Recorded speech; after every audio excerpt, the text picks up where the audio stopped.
Well, Pastor Greg, you began preaching at a young age. Many of our listeners know that. They've seen that fact demonstrated on the silver screen with Jesus Revolution. Yes. But you and I were not quite so young anymore. And that means we've been at this. Speak for yourself, Dave. I'm only 70. Well, the point is, you've been at it a long time. Yeah, I have. And, I've enjoyed it so much because it's not a job to me. It's a calling. Yeah. I never set out to make this my profession or my career. Yeah. I set out to serve God, starting with a little cartoon booklet I drew called Living Water, leading to speaking at little Bible studies here and there, of course, just sharing my faith on the streets, and then eventually taking over a small Bible study in Riverside, California, that ultimately turned into our church. So our church is getting ready to celebrate 50 years, and really everything that we've done has sort of blossomed out of this church. In other words, when you listen to A New Beginning, most of the time you're listening to message I gave to our church. And of course, our crusade ministry came out of this, and our publishing ministry, and our online ministry, and now our film ministry. We have so many things going on. We had to let a few things go in the process. We had to say goodbye to the cassette ministry. Some people had a hard time letting go. What's that? What? Yeah, you can buy them, I think, on eBay. I don't even know if eBay has them. They're on historical artifact sites or something like that. But, a funny thing, speaking of cassettes, there was a moment in time when that was cutting-edge technology. Oh, yeah. And we adopted it immediately because now you could take your teaching with you, your music with you, and then on it went to the present day. But it's funny, radio was there back then, and radio is here today. And radio is such a powerful medium. I have to say, personally, of all the things I do, I enjoy radio the most because I'm an avid listener to Christian radio, as well as being someone that has a program on Christian radio. I think it's a very personal medium. I almost feel like when I listen to other people that I enjoy, I feel like I have a relationship with them, almost like we're having a conversation, except they never ask me what I think. But I enjoy that. And so we're really thrilled to be in this space. And here's an amazing thing to consider. Over the years, we've been able to bring the gospel in person to 10 million people. And in the Crusades alone, we've seen 700,000 people walk forward when the invitation was given in stadiums, arenas, outdoor fields, you name it, we've been there.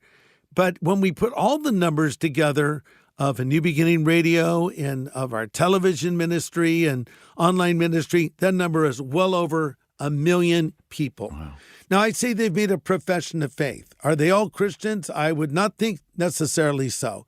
But I'll tell you, not only are many of them Christians, but many of them have gone on to start their own churches and to go in the mission field. And not just that, but just to be godly people, raising godly families, passing it on from generation to generation. A way I've really seen this illustrated is in the Jesus Revolution film. I'll read stories from someone who would say, I came to Christ listening to you preach back in the 70s, and we just watched the film with our whole family, and my children loved it. My grandchildren loved it. And, so I hear that 10-year-olds are deeply moved by this story, and 80-year-olds are moved by it as well. We just had a crazy, gigantic baptism on the heels of the crusade.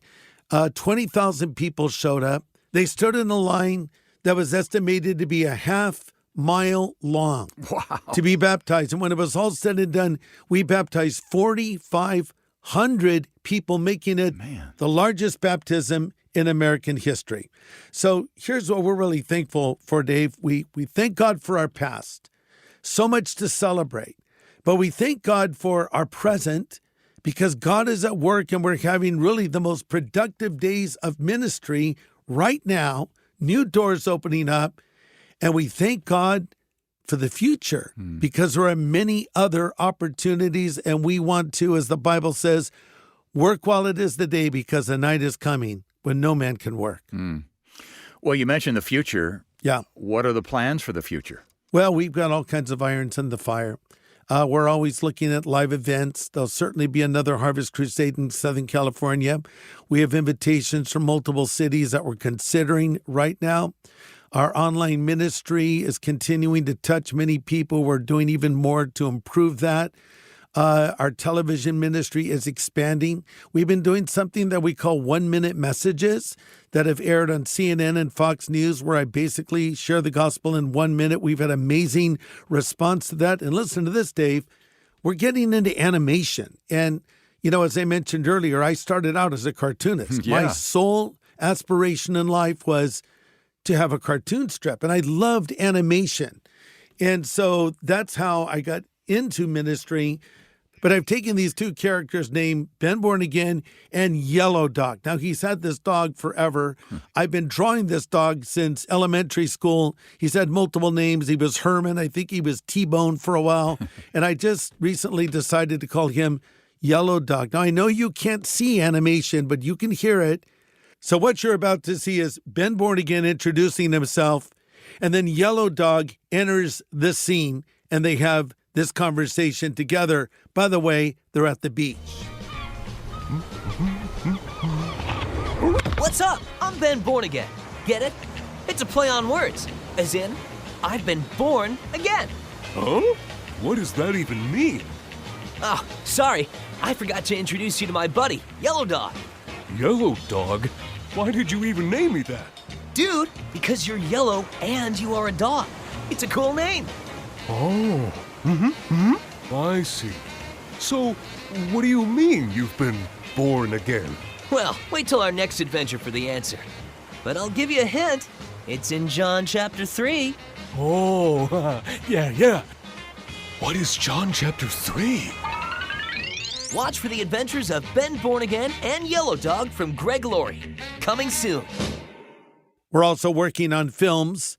Of course, we have Jesus Revolution that's been doing incredibly well on every platform it's been on, most recently on Netflix, where it's performed really well.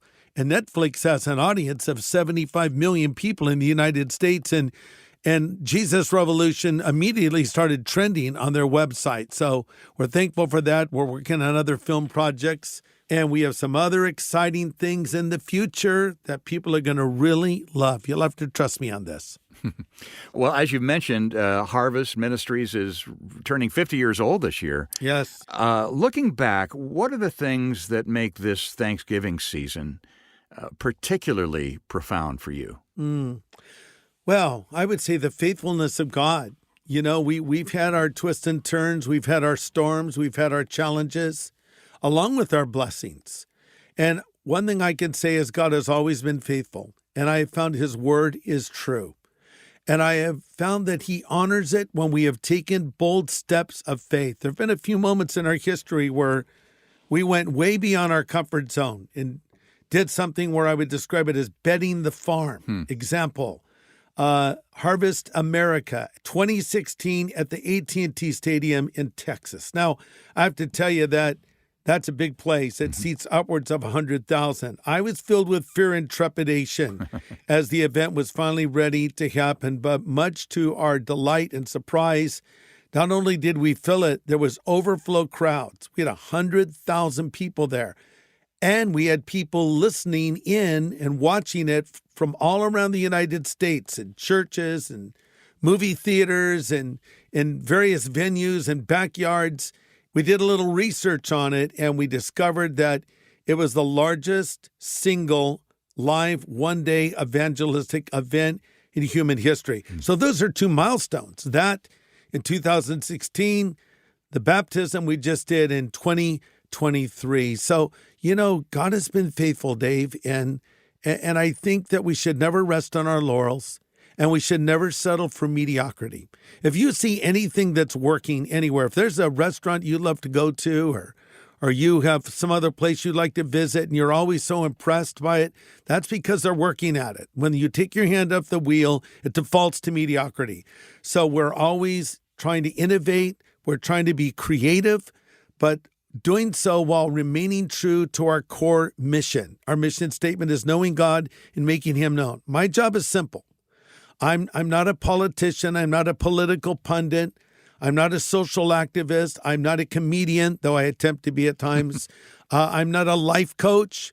I'm a pastor. and I'm a preacher, and I'm an evangelist. And I accept that call on my life and thank God for it. And my job is to bring hope. My job is to bring Christ to people. My job is to reach people no matter what their political persuasion is, or no matter what their age is, or no matter what race they are. The gospel is for everyone. And so I go to great lengths to try to continue to reach as many people as I possibly can. One phrase I was using recently was, our objective is to reach unexpected people in unexpected places with an unexpected message. So that's why we engaged with the Jesus Revolution film that has gone far beyond any church walls, and it's in theaters and streaming platforms, etc., going all around the world. And the other projects we do, this is why we do things like that. Because, not everybody wants to hear a sermon. Many do, and I'm thankful for that. But there's other ways to preach. There's other ways to communicate. You look at Paul in Mars Hill.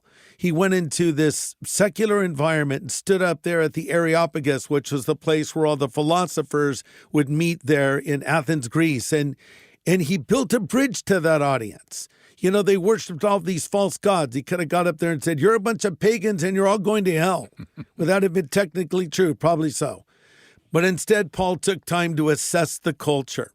He saw they believed in many deities. They had altars erected to many gods. So he stands up and says this as an opening statement: men of Athens, I perceive that you're really religious.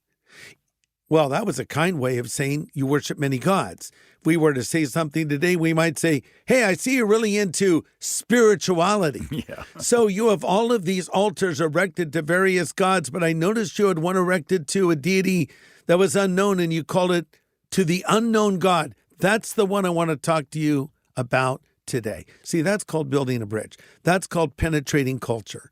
Our job is not to isolate, it's to infiltrate. It's to permeate. It's to go to where people are.